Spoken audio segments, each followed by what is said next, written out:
Menelisik rahasia filsafat kejawen episode 3. Parameter keikhlasan, berbuat baik dalam hal ini melakukan sinergisme dan harmonisasi dengan alam idealnya dilakukan secara tulus ikhlas tanpa pamrih. Kalimat tulus ikhlas tanpa pamrih sering menjadi rancu dan bias manakala kita ingin memahami apa yang seyogyanya menjadi motivasi dalam beramal atau berbuat baik. Kalimat tersebut memunculkan pertanyaan, jika keikhlasan diartikan sebagai sikap tanpa pamrih, apakah ideal jika manusia berharap pamrih, pahala, dan surga? Bagi saya pribadi, berharap-harap pahala bukanlah tabiat buruk atau salah.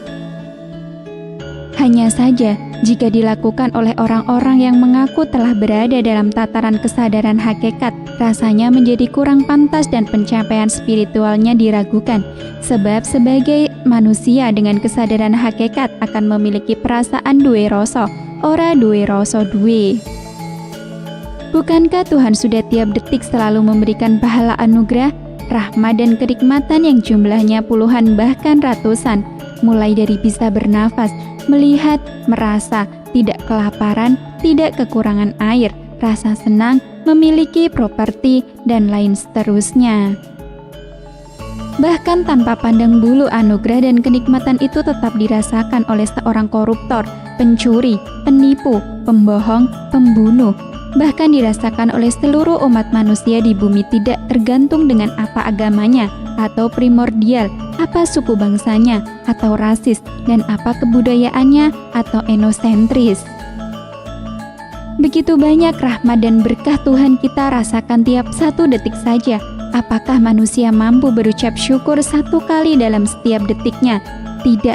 Lantas, tidak malukah kita jika masih saja berharap-harap pahala atau upah dari Tuhan atas apa yang kita lakukan? Kapan kita akan lebih banyak bersyukur ketimbang memohon-mohon? Kapan kita lebih sering menelungkupkan telapak tangan daripada menengadahkan tangan? Keikhlasan sempurna dapat saya analogikan seperti kita sedang buang air besar. Walaupun kita melakukan sesuatu yang baik, memberikan materi yang banyak, namun kita tidak berharap imbalan dari seseorang maupun imbalan dari Tuhan. Bahkan sesekedanya kita guyur dengan air agar tidak tercium bau dan tidak lagi kelihatan bentuk dan rupanya. Disinilah hakikat tapa mendem atau bertapa mengubur diri. Yang dikubur atau hapus adalah segala amal kebaikan yang pernah kita lakukan kepada sesama dari ingatan kita. Jika kita berbuat baik kepada orang lain, tulislah di atas tanah agar segera terhapus dari ingatan kita. Jika kita membantu sesama atau menolong orang lain, maka bertransaksilah kepada Tuhan, bukan bertransaksi kepada orang tersebut. Transaksi kepada Tuhan dalam batas kesadaran kita untuk menghayati konsep ketuhanan atau netepi titahing Gusti, bukan untuk mengkoleksi upah pahala. Bersyukur yang egois.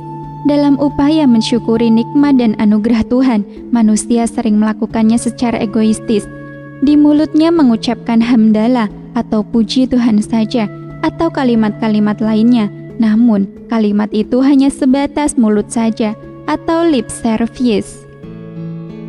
Sedangkan hatinya, pikirannya, dan perbuatannya tidak menunjukkan adanya harmonisasi dan sinergisme dengan kalimat syukur yang keluar dari mulut.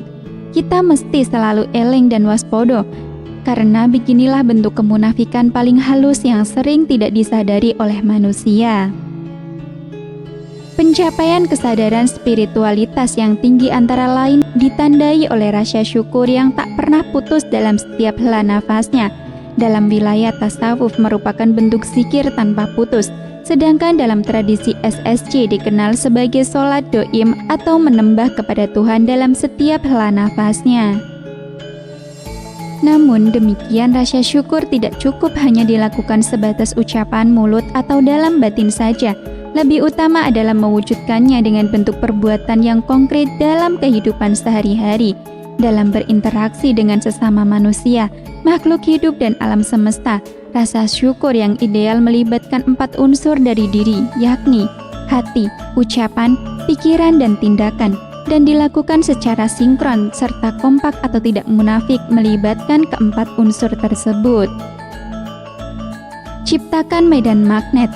Rasa syukur serta ketulusan keikhlasan idealnya didasari oleh kesadaran bahwa setiap detik kita telah berhutang ratusan anugerah dan nikmat Tuhan.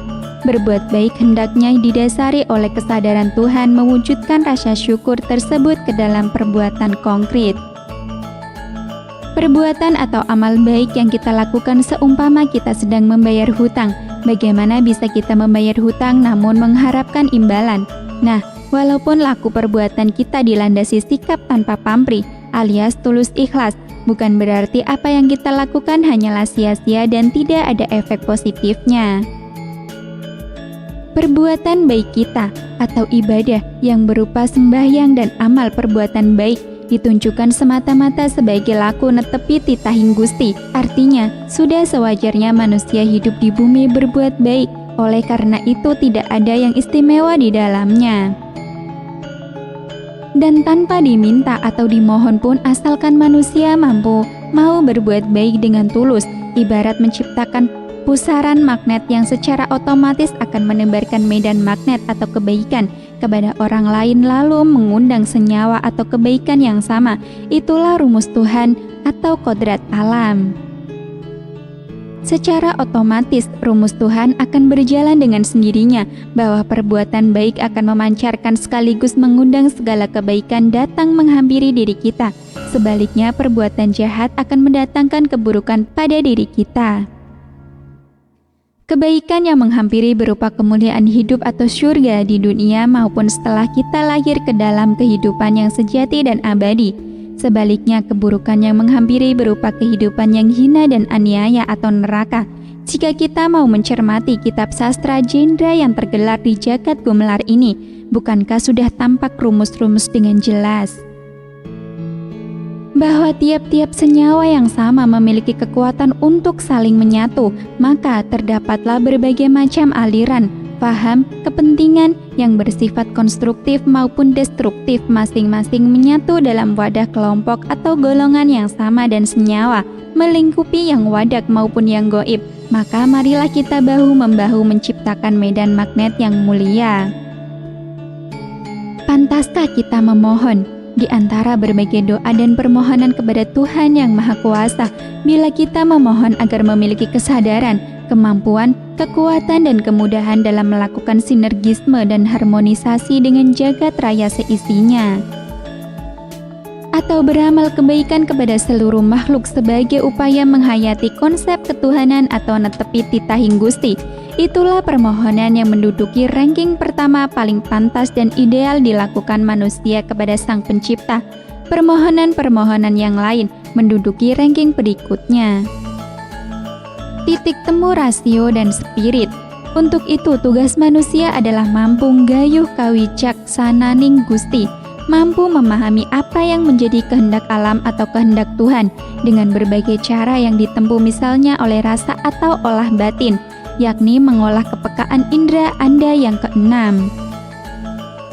Lalu, membuka wawasan pikiran seluas-luasnya dengan mempelajari berbagai disiplin ilmu pengetahuan, sebab ilmu pengetahuan akan menjadi tiang penyangga agama. Sebaliknya, kesadaran spiritual akan menuntun ilmu pengetahuan bekerja sinergis dan harmonis dalam koridor hukum alam. Target utamanya adalah terbukanya kesadaran rasa sejati yang menyempurnakan kesadaran rasio atau akal budi.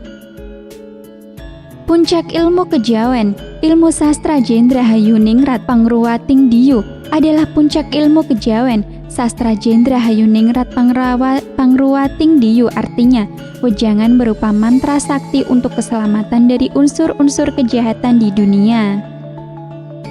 Wejangan atau mantra tersebut dapat digunakan untuk membangkitkan goib sedulur, papat yang kemudian diikuti bangkitnya saudara pancar atau sukma sejati, sehingga orang yang mendapat wejangan itu akan mendapat kesempurnaan. Secara harfiah arti dari sastra Jendra Hayuningrat Pangruwating Diyu adalah sebagai berikut: serat yang berarti ajaran, sastra Jendra yang berarti ilmu mengenai raja, Hayuningrat yang berarti kedamaian, Pangruwating yang berarti memuliakan atau merubah menjadi baik, Diyu yang berarti raksasa atau lambang keburukan. Raja di sini bukan harfiah raja, melainkan sifat yang harus dimiliki seorang manusia mampu menguasai hawa nafsu dan panca inderanya dari kejahatan. Seorang raja harus mampu menolak atau merubah keburukan menjadi kebaikan. Pengertiannya bahwa serat sastra Jendra Hayuningrat adalah ajaran kebijaksanaan dan kebijakan yang harus dimiliki manusia untuk merubah keburukan mencapai kemuliaan dunia akhirat. Ilmu sastra Jendra adalah ilmu makrifat yang menekankan sifat amar ma'ruf nahi mungkar, sifat memimpin dengan amanah dan mau berkorban demi kepentingan rakyat.